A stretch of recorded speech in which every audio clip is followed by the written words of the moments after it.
Hi പിഷു. Hi ജയരാട്ടാ. എല്ലാവർക്കും നമസ്കാരം. ജയരാട്ടൻ നമ്മുടെ ലീഡർ കെ കരുണാകരൻ സാറിന്റെ അപരനായിട്ട് ഒരുപാട് പ്രോഗ്രാമുകൾ ചെയ്തിട്ടുണ്ട്. ലീഡർ സാറിനെ പിന്നീട് അനുകരിച്ചിട്ടുള്ള ഒരുപാട് പേര് അനുകരിച്ചത് സത്യത്തിൽ ജയരാജേട്ടനെയാണ്. ലീഡറെ കണ്ട് അനുകരിച്ചിട്ടുള്ളതല്ല. ഞാൻ കേട്ടിട്ടുള്ളത് ജയരാട്ടൻ ആലുവയിൽ ഒരു കാസറ്റ് കട ഉണ്ടായിരുന്നു എന്നും അവിടെ ഇങ്ങനെ നല്ല പാട്ടുകൾ ജംഗ്ഷനിൽ ബസ് കയറാൻ വന്ന് നിൽക്കുമ്പോൾ വെച്ചു കൊടുക്കുമായിരുന്നു എന്നുള്ളൊരു പ്രണയഗാനങ്ങളാണ് ഇങ്ങനെ. ബാക്കിയുള്ളവർ വരുമ്പോ ചിക്കുപുക്ക് റെയിലൊക്കെ ഇട്ട് കൊടുക്കും. അതൊരു പ്രണയമല്ലല്ലോ.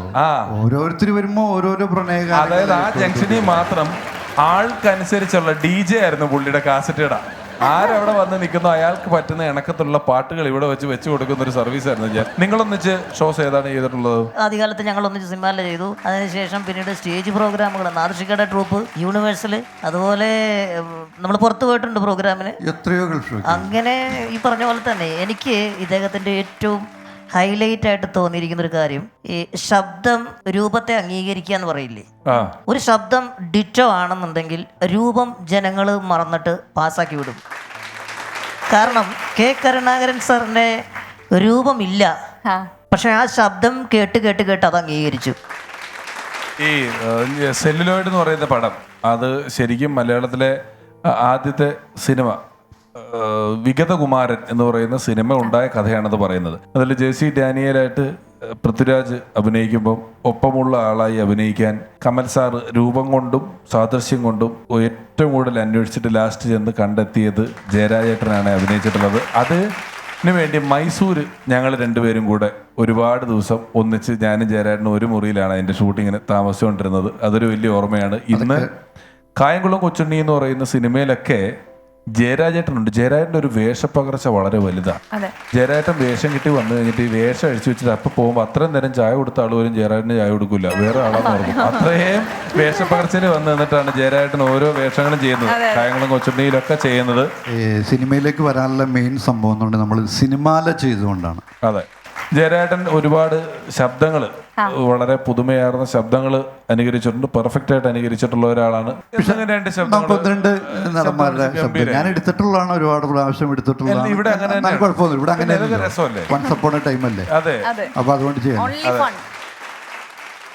മധുസാറിന്റെ ഏതൊരു സീരിയലിന്റെ എപ്പിസോഡ് ഇവിടെ ഡബ്ബിങ് കഴിഞ്ഞ് പോയിട്ട് അവിടെ ചെന്നപ്പോൾ 3 ഡയലോഗില്ല, മാഞ്ഞു പോയ സാധനം. അപ്പം മധുസാറിനോട് പറഞ്ഞു ഇനി വന്ന് എനിക്ക് ചെയ്യാൻ സൗകര്യമില്ല സമയമില്ല. പുള്ളി വേറെ എവിടെയോ പോവുകയാണ്. ആരെങ്കിലും മ്യൂസിക്കാരെ വെച്ച് ചെയ്യാൻ പറ്റും. അപ്പോൾ സിറാക്ക് വിളിച്ചിട്ട് പറഞ്ഞാൽ ഇന്ന ഒരു സംഭവം കൊണ്ട് പോയി ചെയ്യാൻ പറ്റുമെന്ന് ചോദിച്ചു. ഞാൻ അവിടെ നിന്ന് കലൂര് വന്ന് ചെന്ന് കഴിഞ്ഞപ്പോൾ ഞാൻ പറഞ്ഞു സീനൊന്നും ഇടുന്നു. ഞാൻ ചുമ്മാ വെറുതെ ചെയ്തു. ആ ചേട്ടാ ഓക്കെ ഉണ്ട് കേട്ടോ എന്ന് പറഞ്ഞു. ഞാൻ പറഞ്ഞു ചെയ്തിട്ടില്ല. അല്ല അത് മതി. അപ്പം ഞാൻ ചെയ്യാം. മണിമംഗലത്ത് മാസം വേണമെന്ന് പറഞ്ഞാൽ ഈ നാട്ടിലെ ജനങ്ങൾക്ക് എല്ലാവർക്കും അറിയാം. പഴയൊരു ബ്രിട്ടീഷ് സമരസേനാനിയായിരുന്നു എൻ്റെ അച്ഛൻ. കൺമുമ്പിൽ വെച്ച് ബ്രിട്ടീഷുകാരെ വെടിയേറ്റ് മരിച്ചപ്പോഴും എനിക്കൊരു നോക്കി നിൽക്കാനേ കഴിഞ്ഞിരുന്നുള്ളൂ. എൻ്റെ മക്കളായിട്ട് അങ്ങനെ പെരുമാറിയാൽ എല്ലാത്തിനെയും ചവിട്ടി പുറത്താക്കും. ഓർമ്മയിരിക്കട്ടെ, ഇതാണ് എൻ്റെ വഴി. പിന്നെ എന്തൊക്കെയുണ്ട് പക്രു വിശേഷങ്ങൾ? വിശാലിരിക്കുന്ന സുഖം തന്നെയല്ലേ? വൺസ് അപ്പോൺ എ ടൈം ഒക്കെ എങ്ങനെ പോകുന്നു? എന്തായാലും നന്നായി പോട്ടെ. കാരണം നിങ്ങൾ രണ്ടൊരു ബ്രില്യൻ്റ് ആയിട്ടുള്ള ആർട്ടിസ്റ്റുകളാണ്. വളരെ ഗംഭീരമായിട്ടിരിക്കട്ടെ. സാറിന്റെ വായിന്നത് കേൾക്കാൻ പറ്റിയത് ഞങ്ങളുടെ വലിയ ഭാഗ്യം സാർ. Thank you. ടൈറ്റാനിക് എന്ന് പറഞ്ഞ സിനിമ ഇറങ്ങിയപ്പോൾ ഒരു 3-5 പ്രാവശ്യം കണ്ടപ്പോൾ തോമസ് തൂപ്പൽക്കുടിയുടെ ഭാവനയിൽ ഉദിച്ചാണ് ടൈറ്റാനിക് എന്ന് പറഞ്ഞ ഒരു കാസറ്റ്, ഓഡിയോ കാസറ്റ്, അന്ന് ഓഡിയോ കാസറ്റാണ്. അങ്ങനെ ഈ സാധനം സ്റ്റുഡിയോയിലെത്തി, അങ്ങനെ റെക്കോർഡിങ് തുടങ്ങി. നാഷ്ക വന്നു. നാഷ്ക പറഞ്ഞത് ഡയറക്ഷൻ ഞാൻ ചെയ്യാൻ. നാഷ്കയുടെ കെയർ ഓഫിൽ 3-4 പാരഡി പാട്ടുകളൊക്കെ എഴുതി ഒന്നുകൂടി കളർഫുള്ളാക്കിയ സാധനം. അപ്പം അതിനുശേഷം റെക്കോർഡിങ്ങിന് സമയത്ത് ഞാനും സ്റ്റുഡിയോയിലുണ്ട്. അപ്പം അന്ന് മാമുക്കോയെ ചെയ്യാമെന്നുള്ള വലിയൊരു കോൺഫിഡൻസിൽ നിൽക്കുക. ഞാനിതിൽ മാമുക്കോയെ ചെയ്യേണ്ടത്. നാഷ്ക പറഞ്ഞടാ ഒന്ന് ചെയ്തു നോക്കാൻ തന്നെ. മാമുക്കോ ചെയ്ത് ഏറ്റില്ല, പോരാ എടാ അത് ശരിയാവില്ല. കാരണം ഇത്രയും ഡിറ്റോ വോയിസ് കൊച്ചിങ്ങനെ ഇപ്പം ജനാർദ്ദൻ എല്ലാം ഡിറ്റായിട്ട് ഇടണം. അപ്പം എനിക്ക് വേറെ ഇല്ല. ഞാൻ പതുക്കെ മാറിയിക്കുക. അപ്പോൾ തോമസിന് സങ്കടമായപ്പോൾ തോമസിന് എടാ നിൻ്റെ ശ്രീനിവാസനൊന്ന് ചെയ്ത് നോക്കുന്നു. അങ്ങനെ ഞാൻ വന്ന് ഞാൻ മറ്റേ ശ്രീനിവാസൻ്റെ നിന്ന് എടുത്തു നോക്കടാന്ന് എടുത്തു നോക്കി.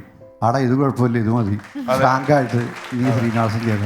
അപ്പം നമുക്ക് ശ്രീനിവാസനിലേക്ക് കുണക്കിട്ട കോഴി കുളക്കോഴി കൊന്നോൻ ചാരുവിലെ വയറ്റാട്ടി നീ കേട്ടോ ശ്യാമളെ, എന്തായിരുന്നു നിന്റെ പെർഫോമൻസ്? കോഴിയെ മുട്ടയടിക്കാൻ ഓടിക്കുന്നു, ഏത്തപ്പഴം മുഴുകുന്നു, ചൂടുവെള്ളം ചൂടാക്കുന്നു. ഈ അഭിനയം സിനിമയിലായിരുന്നെങ്കിൽ ഈ തവളത്തോട് വിഷയോടെ നമ്മുടെ വീട്ടിൽ ഷോക്ക് ചെയ്തില്ല.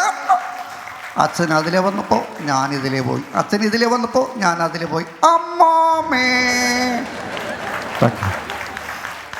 എക്സലന്റ് ചേട്ടാ, എക്സലന്റ്. Thank you. കരുണാകരൻ സാറിന്റെ ആ വോയിസ് ഒരു ഭയങ്കര നൊസ്റ്റാൾജി ആയിരിക്കും നമുക്കും പ്രേക്ഷകർക്കും. എൻ്റെ ജീവിതത്തിൽ ഇന്ന് ഈ പ്ലാറ്റ്ഫോം വരെ എത്തിച്ച എൻ്റെ കൺകണ്ട അല്ലെങ്കിൽ ഞാൻ കണ്ട ദൈവം എന്ന് വിശേഷിപ്പിക്കപ്പെടുന്ന ഒരു നട്ടലുള്ള ഒരു രാഷ്ട്രീയ നേതാവാണ് കെ കരുണാകരൻ. അദ്ദേഹത്തിൻ്റെ അനുകരിച്ചുകൊണ്ട് മാത്രമാണ് ഇന്ന് ഈ വേദിയിൽ നിൽക്കുന്നത് എന്ന് വേണമെങ്കിൽ എനിക്ക് ചേർത്ത് പറയാം. എല്ലാവർക്കും നമസ്കാരം. വൺസപ്പോണി ടൈം എന്ന പരിപാടി അമൃത ചാനലിലെ ഏറ്റവും ടോപ്പിൽ നിൽക്കുന്ന ഷോയാണ്.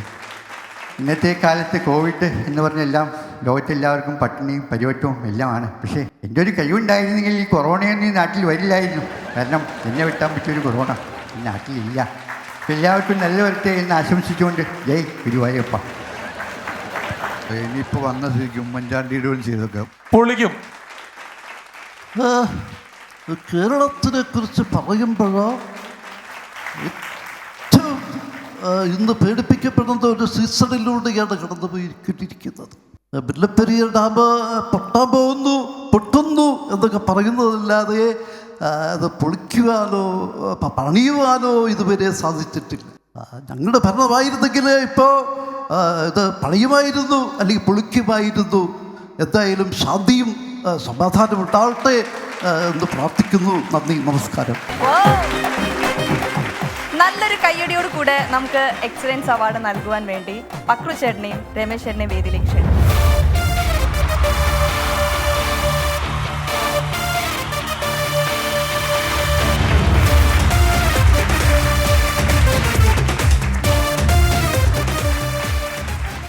ശ്രീ ജയരാജ് സെഞ്ചുറി. ജയരാജേട്ടൻ ഒരുപാട് നന്മകളുള്ള പല വലിയ വലിയ സൂപ്പർ ഹിറ്റായിട്ടുള്ള ഹാസ്യ രചനകളുടെയും പിന്നിൽ പ്രവർത്തിച്ചിട്ടുള്ള ഒരാളാണ്.